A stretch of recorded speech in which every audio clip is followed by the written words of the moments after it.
连接新营甲柳营主要干道的第一线集水溪桥，因为结构牢固，需要补强，加上桥底高度不高，一拄大雨，溪水不中，就需要关节警戒。而中央甲地方合作，109年4月开8点工业来改建，现在全线343公尺已经完工。7号，行政院副院长郑文灿甲交通部长王国材拢专程南下举办完工典礼，强调要做台南建设的后盾。交通部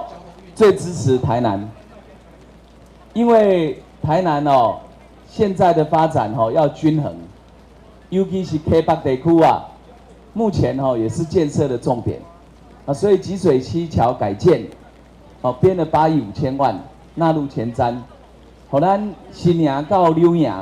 会当畅通无阻。本来是预计要今年底完工，那从109年到现在，提前到今年的7月6日就完工了。那非常感谢，那这样对交通的冲击最小，对于民众的行的便利带来最大的效益。那也感谢这个公路总局，我们希望说很多公共工程品质一步一步的做，提升民众这个行的便利。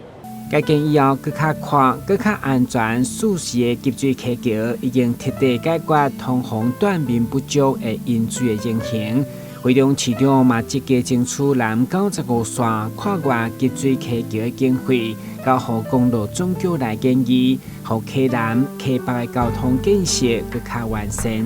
台南新闻阮吉采访报道。